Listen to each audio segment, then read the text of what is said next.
नमस्कार, आप देख रहे हैं वॉइस ऑफ महाराष्ट्र और मैं हूं आपके साथ मानवी ठाकुर। शुरुआत करते हैं आज की खास खबरों के साथ। सांगली जिले के मिरज शहर के शास्त्री चौक पर हिंदू और मुस्लिम समुदाय के बीच एक छोटे से विवाद ने तनाव का रूप ले लिया।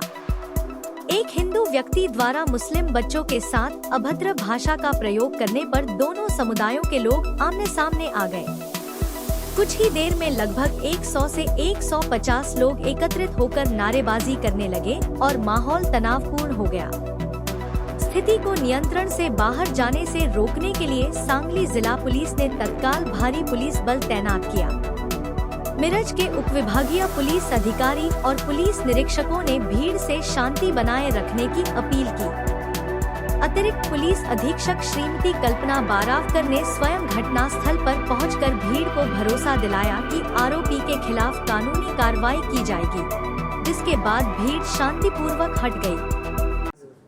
काल मिरज शहरमध्ये जो प्रकार घडलेला आहे त्या अनुषंगाने आज आम्ही शांतता समितीची बैठक आयोजित केली होती, ज्यामध्ये माननीय आमदार महोदय, सर्व शांतता समितीचे प्रतिष्ठित नागरिक त्या ठिकाणी सहभागी झालेले होते। त्यांच्याकडूनही सर्व नागरिकांना शांततेचं आवाहन करण्यात आलेलं आहे आणि त्याचबरोबर पोलीस प्रशासनाला हे पण निदर्शनास येते की सोशल मीडियाचा वापर करून काही जण चुकीच्या पोस्ट प्रसारित करत आहेत, तर अशाही लोकांवर आम्ही कायदेशीर कारवाई करत आहोत। जे कोणते सोशल मीडियाचे अकाउंट्स त्या ठिकाणी वापरले जात आहेत त्या सर्व अकाउंट होल्डर्सची नावं, त्यांचे पत्ते आम्ही त्याची माहिती घेऊन तात्काळ त्यांच्यावरही कायदेशीर कारवाई करणार आहोत। त्यामुळे आपण कुठेही सोशल मीडियाचा चुकीचा वापर करू नये असं माझं आपल्या सर्वांना आव्हान असेल। जय हिंद, जय महाराष्ट्र।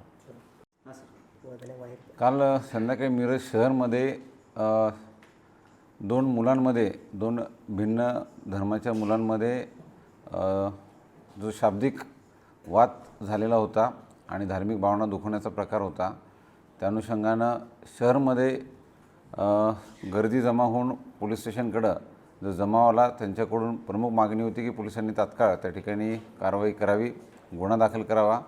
पोलीस प्रशासनाने त्या ठिकाणी कारवाई पण केलेली आहे। गुन्हा दाखल करून जो आरोपी आहे त्या आरोपीलाही ताब्यात घेतलं आणि पुढील कायदेशीर कारवाई केलेली आहे। परंतु जो जमाव त्या ठिकाणी पोलीस स्टेशनला जमा झालेला होता, त्या अनुषंगाने 100 ते 150 जणांविरुद्ध पोलिसांनी बेकायदेशीर जमाव एकत्रित आल्यामुळे जमावबंदी आदेशाचं उल्लंघन झालं। या सदराखाली त्या ठिकाणी नवीन गुन्हा दाखल केलेला आहे।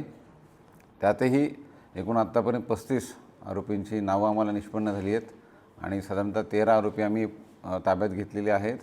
माझं सर्व नागरिकांना आपल्या माध्यमातून आव्हान असेल की आपण कुठेही अफवांना बळी पडू नकात आणि आपल्याकडून कोणत्याही स्वरूपाच्या अफवा पसरवू नकात।